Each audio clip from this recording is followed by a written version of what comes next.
پہلے تو میں نے مسلمانوں کے اخلاق سنے تھے، اب تو میں نے دیکھ بھی لیے. پر یہ بتا جب 12,000 آیا تھا جان کیوں نہیں چھڑائی؟ تو حضرت چارہ کاٹتے کاٹتے رو پڑے، فرمانے لگے تو نہیں نہ جانتا یہ بیٹیاں سانجی ہوتی ہیں، پتہ نہیں نا. میرے رسول پاک نے تو حاتم تائی کی بیٹی کے سر پہ کپڑا رکھ کے کہا تھا بیٹیاں برابر ہوتی ہیں. تو یہ نہیں پتا جب اس کی 6 بیٹیوں کی شادی ہوئی ہے میرے اندر روحانیت کتنی بڑی ہے. فرمایا پھر 12,000 آیا ہے تو 2-4 بچیاں پھر گئی ہیں.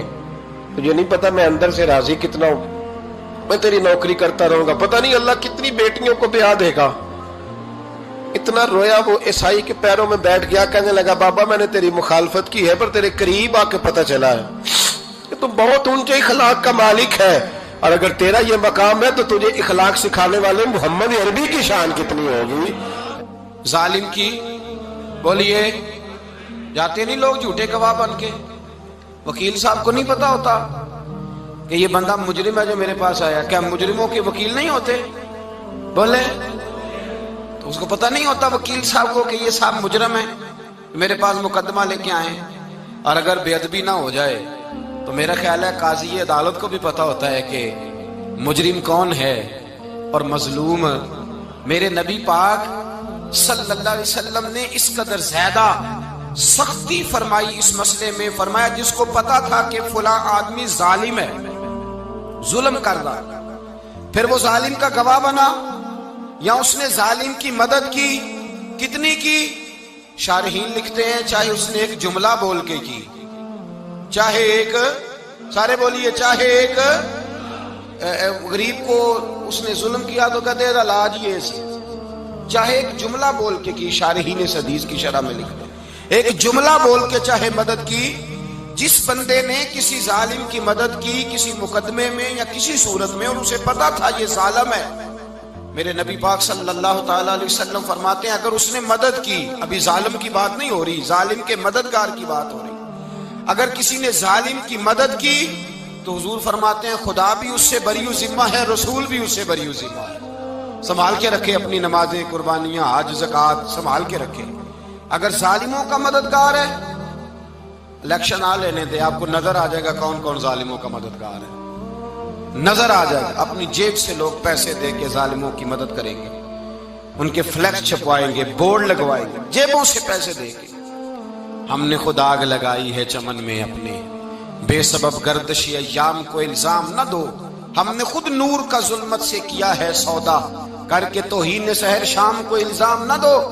ظالموں کے مددگار میدان میں آ گئے، یہ چھوٹا لفظ نہیں. میرے حبیب پاک صلی اللہ علیہ وسلم نے فرمایا جو ظالم کا مددگار ہے سن لے جو سجن کے ساتھ کچہری جاتا ہے، وہ یاد رکھے جو دوست کا گواہ بنتا ہے، وہ یاد رکھے جو کہتا ہے میں مانگی گیا تھا، مجھے بلایا گیا تھا قبضہ چھڑانے کے لیے کسی غریب بیوہ کی جائیداد پہ. وہ سن لے تو مدد کر کے نہیں آیا، تو خدا کے ذمے سے نکل گیا ہے. رسول پاک نے فرمایا تیرا میرا تعلق ختم ہو گیا، تو ظالم کا مددگار ہو گیا. پھر تو کہتا میں بے چین ہوں، میں بے قرار ہوں، میں آزمائش کا شکار ہوں. پلٹ کے دیکھ تو صحیح تیرا گناہ کتنا بڑا ہے. میرے نبی پاک صلی اللہ علیہ وسلم کا ایک اور فرمان سن لیں، ابن ماجہ ابو داؤد میں موجود ہے. اس حدیث کو آپ نے یاد کر لینا ہے. کر لیں گے انشاءاللہ؟ سارے کہیے انشاءاللہ کر لیں گے یاد. حضور صلی اللہ علیہ وسلم نے فرمایا اگر تو ظالم کی مدد کرے گا نا، یہ لفظ دل کی تختی پہ لکھ لینا، یہ مکافات عمل ہے، مکافات عمل دنیا، ادھر کرو گے تو ادھر بھرو گے. فرمایا اگر تو کسی ظالم کی مدد کرے گا، سن لے حضور کا فرمان ہے، اگر تو ابن ماجہ ابو داؤد سیاہ میں موجود ہے، فرمایا اگر تو کسی ظالم کی مدد کرے گا تو رب تعالیٰ مرنے سے پہلے تیرے اوپر بھی ظالم کو مسلط کر دے گا.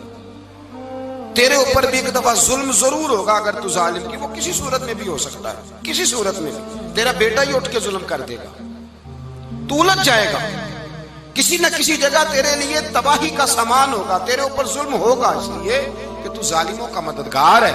چاہیے یہ تھا کہ تو مظلوم کی مدد کرتا، انسانی ایمانی یقین کا فریضہ سر انجام دیتا، تو ظالموں کا مددگار ہو گیا.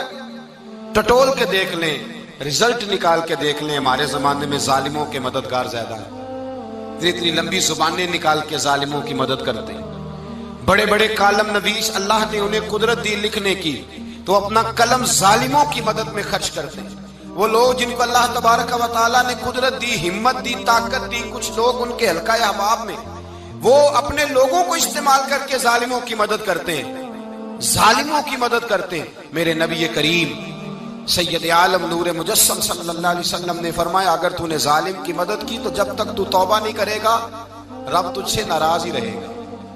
اللہ تجھ سے، او بھائی جس سے رب بھی ناراض ہو گیا، نہ کھانا نہ پینا نہ سونا نہ جاگنا نہ نیند، پھر تیری ہر چیز تیرے لیے آزمائش ہو جائے گی، پھر تیرا سایہ بھی تیرے لیے خوف کا سامان بنے گا، پھر زندگی جیتی جاگتی لاش بن جائے گی، تو اپنے کندھوں پر اپنی میت اٹھائے پھرے گا جب تو ظالم کا مددگار ہوگا۔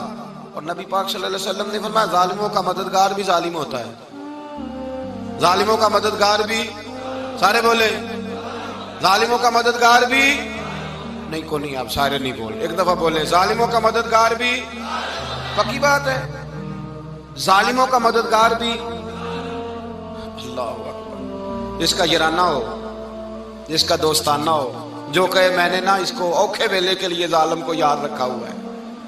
کبھی مشکل میں رکھے نہیں ہوئے لوگوں نے ظالم دوست، کہتے میں نے رکھے ہوئے ہیں، بلکہ ہمارے دیہات میں تو کہتے ہیں میں نے بازو بنائے ہوئے ہیں۔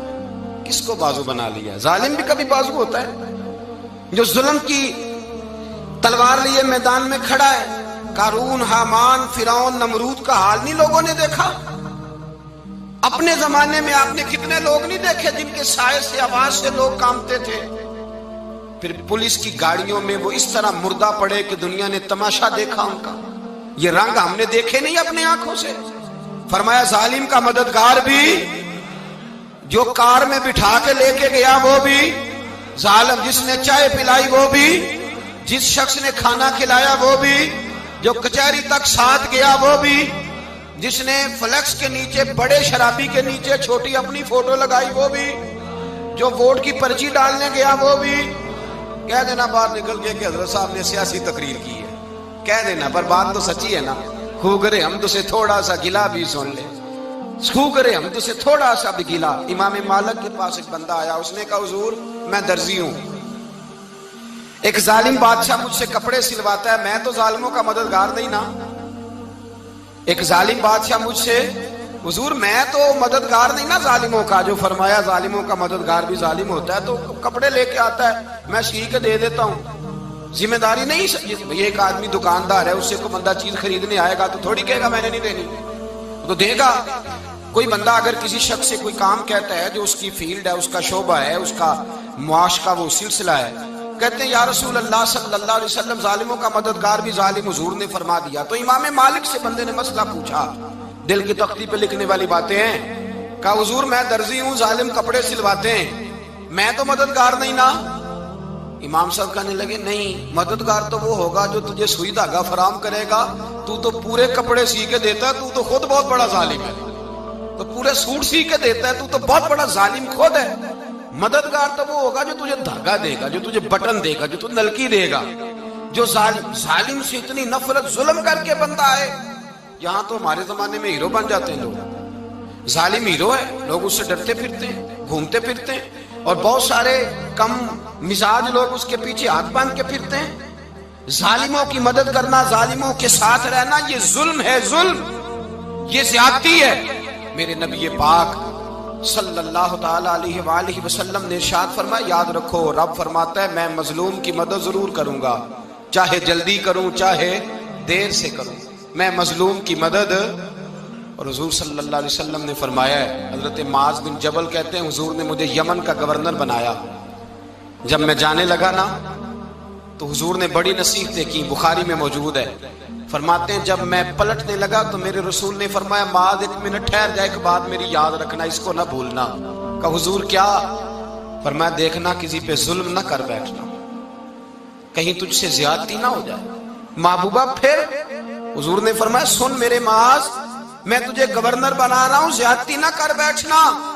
یا رسول اللہ صلی اللہ علیہ وسلم کیا ہوتا ہے؟ تو میرے کریم نے فرمایا جب مظلوم دعا کے لیے ہاتھ اٹھاتا ہے تو عرش کا مالک کہتا ہے فرشتوں پیچھے ہٹ جاؤ، عرش کا مالک کہتا ہے فرشتوں پیچھے ہٹ جاؤ۔